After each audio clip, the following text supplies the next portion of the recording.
dengan tuntutan jaksa, kami pertama mengapresiasi karena jaksa bisa menyelesaikan tuntutan. Kedua, berhubungan dengan fakta-fakta yang diberikan oleh JPU dalam tuntutannya, banyak yang dipelintir seolah-olah terjadi hal itu. Nah, faktanya juga di dalam keterangan ahli sendiri tidak dipastikan apakah backup layar karena ada merah juga di leher, di bulu, karena ada pembusukan tidak dipastikan. Itu pertama. Yang kedua, kalau melihat pada fakta persidangan, teman-teman wartawan itu sudah mengetahui yang terjadi itu pasal 353 itu adalah KR 351 itu harusnya terpenuhi di situ. Kenapa? Sangat jelas keterangan J pada tanggal 28 dia mengetahui bahwa Randi itu ketemu De Astri itu menyelesaikan mereka dua punya persoalan pribadi. Kedua, berdasarkan pada Randi pun menerangkan Santi Mansula dalam keterangannya juga menerangkan bahwa Randi pernah mau menculik Laya. Nah, faktanya juga bahwa pada kasus kronologis terjadinya kejadian itu akibat daripada Randi mau mengambil anak itu, bukan anaknya mau membunuh. Nah, yang berikut lagi berhubungan dengan setelah adanya Jack itu Ira juga menitip nomor HP Jack untuk ketika dia kalau mengetahui kalau Randi atau Astrid bertemu sampaikan kepada dia. Nah, tapi hal ini dikesampingkan oleh jaksa memang tentang hal lain.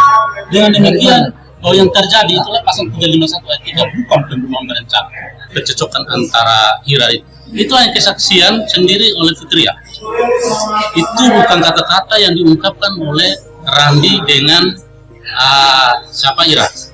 Hal itu dibuktikan dengan sesuai dengan apa yang didakwa tuntutan jaksa bahwa pada bulan Maret sementara terjadi cekcok itu atau pengetahuan tentang selingkuh bulan Mei itu saya menunjukkan bahwa Fitria berbohong, tapi itu termuat di dalam saksi-saksi semua menerangkan bahwa perselingkuhan itu terjadi bulan Mei, Fitria menerangkan bulan Maret. Nah, ini yang terjadi kebohongan dan juga banyak sekali bahwa JPU mempelintir WA seolah-olah ada pembunuhan terus dimasukkan seolah bahwa itu bahasa Fitria ngarang sendiri bahasa itu. Kenapa tidak ada bukti? Tidak ada satu bukti pun tergambar di dalam WA bahwa kalau begitu beta bunuh dong, saudara. Itu tidak ada tergambar di dalam WA percakapan, tidak ada sekali. Dan itu keterangan berdiri sendiri yang digunakan oleh JPU seolah-olah bahwa terjadi pembunuhan berencana. Padahal tidak ada. Itu spontanitas saksi ahli IT saja sangat jelas menerangkan ketika terjadi pembunuhan maka dia kebingungan. Dilihat dari mondar-mandir kendaraan tersebut. Itu menunjukkan bahwa dia tidak ada niat, tidak ada persik. Hal yang paling lucu lagi adalah ketika jam 1:45 Randi itu mengantar pulang yang bersangkutan untuk pulang, tapi dia bilang kakak Jack sudah mengetahui hal itu. Bagaimana kalau orang mau rencana bunuh, tapi mau antar pulang ke rumah? Nah, itu yang tidak dipertimbangkan sama sekali oleh JPU di dalam tuntutan. Ya, yang pertama kan kalau bicara soal tuntutan itu kan kewenangan dari jaksa. Seperti apa dia menguraikan fakta persidangan, tapi kami juga punya cara pandang sendiri terhadap fakta-fakta yang timbul dalam persidangan dan juga yang pasti dicatat oleh panitra. Semua itu dicatat dan kemudian merangkai dalam sebuah fakta persidangan dan diterapkan dalam analisa yuridisnya harusnya mengacu pada fakta. Kalau menurut saya beta mengacu pada fakta. Fakta itu yang pasti bahwa tidak ada seorang pun saksi. Kemudian yang tadi, ya kalau mau jujur, baca dan cermat, dengar ulang itu keterangan daripada ahli forensik. Itu dia bicara seperti apa. Yang pasti bahwa itu jelas tergambar dalam ahli forensik dan keterangan terdakwa. Untuk korban kedua itu, tidak ada fakta sama sekali yang menunjukkan bahwa Randilah yang membunuh. Kan itu kesimpulan tanpa dasar kalau mau.